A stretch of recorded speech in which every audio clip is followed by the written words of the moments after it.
Senhor meu Deus, muito obrigada pela vida, pela salvação, pelo nosso nome escrito no livro da vida, por todas as boas oportunidades que tem nos dado, por esta incrível, Senhor, que o Senhor me dá o privilégio de estar com esse povo que o Senhor me deu para cuidar, que eu amo de todo o meu coração.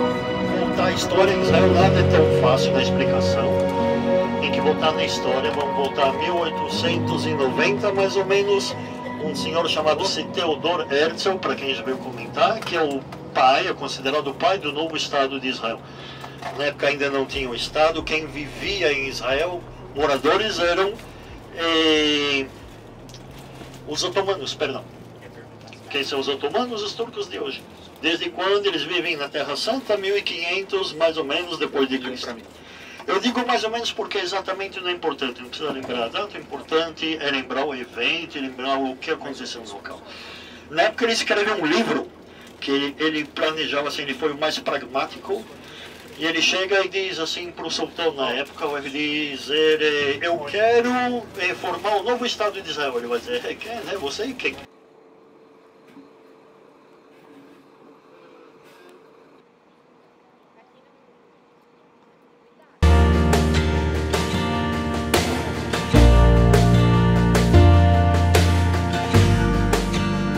A história da cidade de Jope, como a história da Terra Santa, é complicada, é muito complicada. Então, por que nós temos que falar de história? Porque quem quiser entender a Terra Santa, os eventos bíblicos, está conectada com a história, não tem como tirar da história a conexão.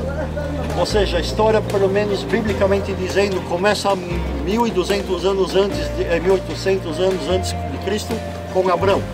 Nós vamos também colher um pouquinho os períodos históricos. 1200 depois de Cristo, 1300 antes de Cristo, perdão, o povo de Israel, o cativeiro egito, e volta do cativeiro egito. Depois, 300 antes de Cristo, é conquistada a Terra Santa. Aliás, o rei Salomão, que chama-se Império Unido, nós vamos comentar no ônibus depois, quando formos no Monte Carmelo. O rei Salomão, o rei Davi, de 1000 anos antes de Cristo. 300 anos antes de Cristo, a Terra Santa é conquistada por Alexandre da Macedônia, eu acho que todos ouviram dizer. Depois, em 64 a.C., foi conquistada pelos romanos. Depois, em 326 depois de Cristo, começa o que chama-se o período bizantino. Quem são os bizantinos? São os descendentes dos romanos. Eles não chamavam bizantinos, a história passou a chamá-los de bizantinos. Desde quando? Quando vem Helena, mãe de Constantino, e constrói as primeiras igrejas na Terra Santa, e passa a ser chamado então o Império Bizantino. Até quando? 614 depois de Cristo, quando vem os persas e conquistam a Terra Santa.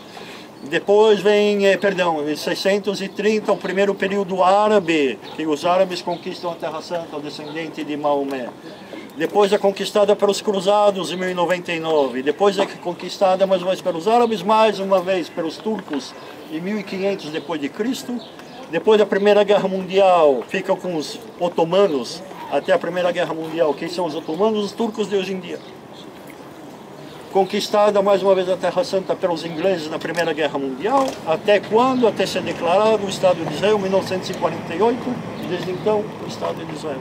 Então, muitas conquistas, infelizmente muito tempo e muita destruição. E por isso que a maioria dos locais que nós vamos, muitos imaginam, nós vamos ver ainda tudo construído e infelizmente nós vamos ver principalmente, eu dizia resto arqueológico, mas resto não é bonito, então é achados arqueológicos, que é o que no final? Um montão de pedra. Mas as pedras que são importantes, que contam toda essa história, inclusive a história bíblica. Por isso é importante entender que a Terra Santa passou por todos esses períodos que influenciam também na cultura do local. Entre eles, toda a praça que se nós estivéssemos na época bíblica, na época do rei Davi, do rei Salomão, onde seria a Jope antiga, seria nessa colina aqui em cima. O resto não teria nada. Okay?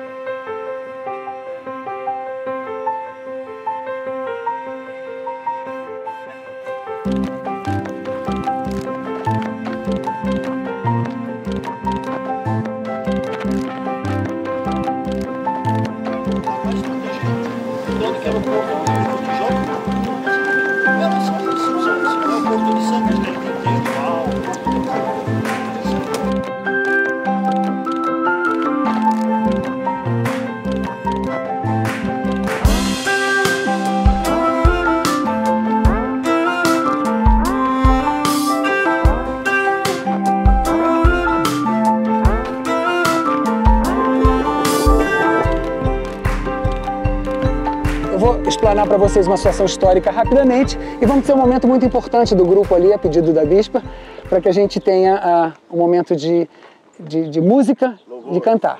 Tá? Quem entende de física sabe que a antena parabólica precisa de um foco. E nesse foco você fala e todo mundo ouve na plateia. Não existia microfone nem radinho no tempo de Herodes, concorda? Então nós vamos depois procurar esse foco para podermos ter um momento de louvor e adoração. Enquanto a gente estiver caminhando, gente, olha só.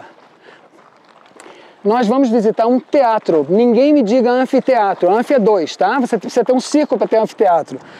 Estão me ouvindo bem? Sem problema, não preciso gritar. Olha só. Então você vai ter metade do teatro, chamado Teatro de Cesareia Marítima. Se existe marítima é porque existe uma outra, né? Mais ao norte. Então você vai ter a Cesareia Marítima porque estão no mar.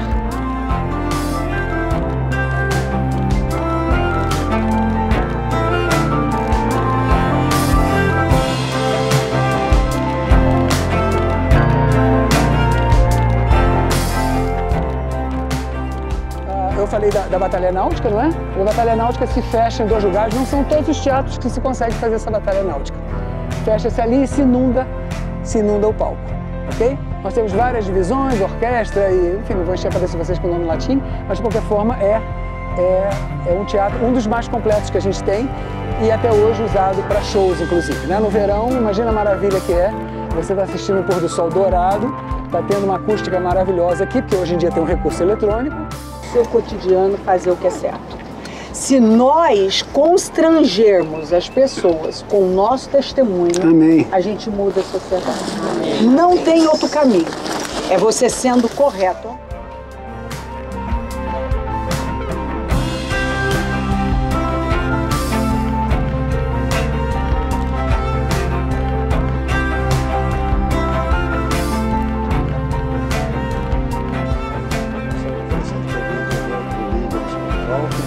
Por que nuvem?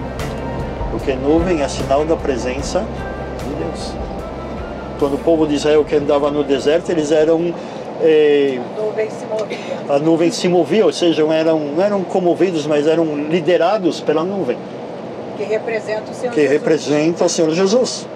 Mas o que é mais impressionante é que Elias, ele voa e ele chega primeiro. O povo de Deus, ele voa, ele segura a capa e chega primeiro que a capa. Estamos no Monte Carmelo, onde aconteceu uma das principais batalhas aqui com o profeta Elias. Esse local aqui é o Vale do Amargedon, só para vocês terem uma ideia. E aqui o profeta Elias, ele foi tentado a mostrar para os profetas de Baal quem era o verdadeiro Deus, jogando fogo do céu. E foi aqui que aconteceu essa batalha. Então, ele verdadeiramente mostrou para o povo que não existia os profetas de Baal, quando Deus desceu fogo do céu e mostrou para eles que quem era o Deus de verdade. E aqui nós temos todo o vale que a gente consegue ver Jerusalém de norte a sul, desde a parte do Mediterrâneo até a parte aqui norte também de Israel. Em um dia você consegue percorrer toda essa cidade, mas vale a pena você vir em cada local principal e conhecer um pouquinho da história. Aqui tem uma estátua também do profeta Elias, tá? Que marca esse local aqui. Aqui é o local carmelita também, que aqui nós temos uma igreja aqui católica neste local e conta muita história. Então, todos os pontos por onde nós estamos passando, estamos contando um pouco das histórias bíblicas. A riqueza dele onde? No Jardim do Senhor. No Carmelo, no lugar certo, ele foi para o lugar certo. E quando você vai para o lugar certo... Se você não tiver o coração certo, se você não tiver caráter, você pode estar rodeado de coisas perfeitas. Temor de Deus, caráter. Nabal quer dizer todo. Ele tinha tudo, mas Provérbios diz que não há esperança para o todo. Então, você pode levar muitas lições daqui. Posso trazer tudo. Nabal é o tipo de gente que vai e não deixa saudade. É isso que você quer para a vida? Será que alguém quer isso para a vida? Não, não, não. Eu quero, se Jesus não voltar, eu quero no meu funeral um evento, eu quero que as pessoas lembrem de mim. Lembrem alguém que deixou um legado, que fez algo. Eu quero que meus netos lembrem de mim. Eu quero que meus bisnetos lembrem de mim. Eu quero que eles sentem à mesa e falem: a gente está vivendo isso aqui porque a vovó desbravou. Eu falo isso, olha, a minha mãe orou, ela abriu um caminho. Eu venho abrindo mais caminho. Vocês têm que abrir mais caminho. Agora imagina você morrer e não deixar saudade. Eu não quero só saber fazer um negócio, eu quero saber para quê. Onde eu vou aplicar isso? A quem isso vai beneficiar? Senhor, eu oro para que todos nós, a começar por mim, possamos subir um nível a mais. Na sabedoria, no temor, na visão, porque a visão é tudo. Eu oro, Senhor, para que possamos sair daqui, do Monte Carmelo, com uma visão mais ampla, com entendimento claro e com decisões tomadas. Por que eu vou ficar no mesmo lugar? Por que eu vou falar da mesma forma? Se isso até hoje não me ajudou, manter um vício que até hoje não me ajudou, manter um comportamento que até hoje não me ajudou. Nabal era um viciado em bebida, um bêbado, um sujeito tomado por hedonismo. Cuidar das coisas do meu pai, ela tinha muita certeza. Muita certeza. Então pode ser, e pode ser exatamente a convicção que ele era obediente, mas também ela talvez já tivesse tido algumas experiências com ele lá. Exatamente. Transforma a água em vinho, e até era o melhor vinho, e com isso faz o Senhor Jesus o seu primeiro milagre, que chama-se as bodas de Caná, ou seja, daqui começa o seu ministério público, daqui ele deixa a casa paterna, a casa materna, e vai em direção a Galileia, ao Mar da Galileia, onde passa 3 anos, escolhe um lugar chamado-se Cafarnaum, uma aldeia de pescadores, indo e vindo da igreja, da aldeia, mas começa a ser o ministério público. Ou seja, mas quando é um lugar público, que é um lugar mais alto, precisa de uma base maior, então as paredes são mais largas. Quer dizer que é um lugar público. Geralmente, onde quer lugar público, sinagogas.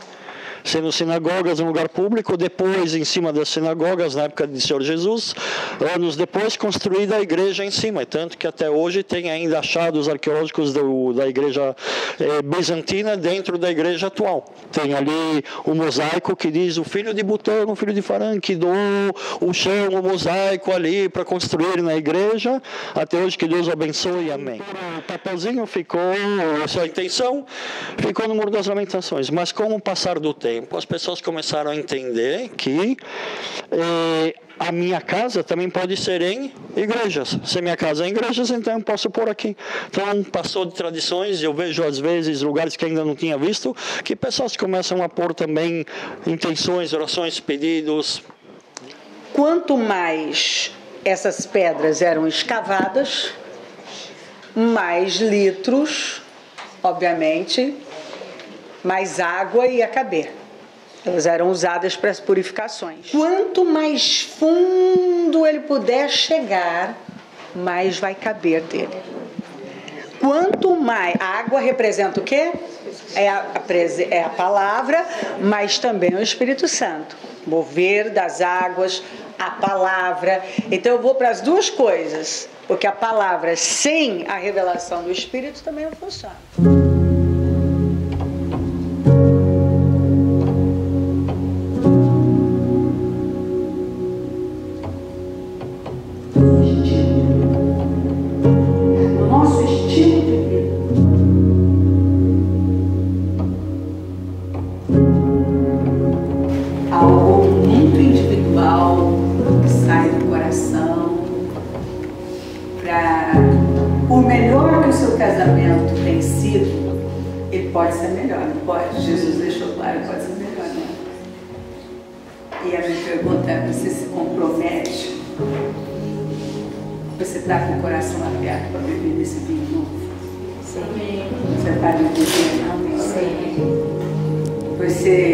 se compromete com Deus que esse será a partir de agora?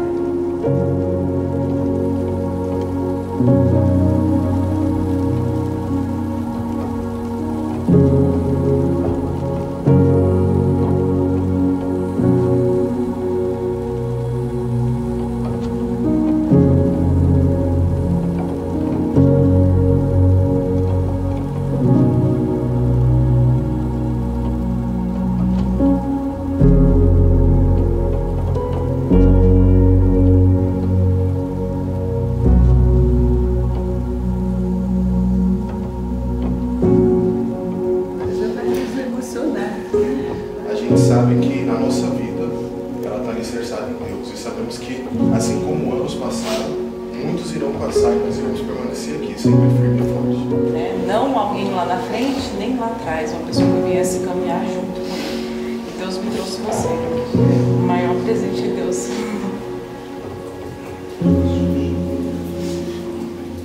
O maior presente de Deus podia me dar.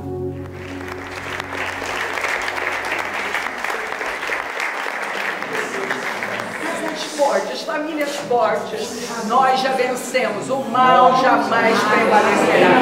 Nossas famílias são fortes, casais fortes, filhos fortes, para a glória de Deus.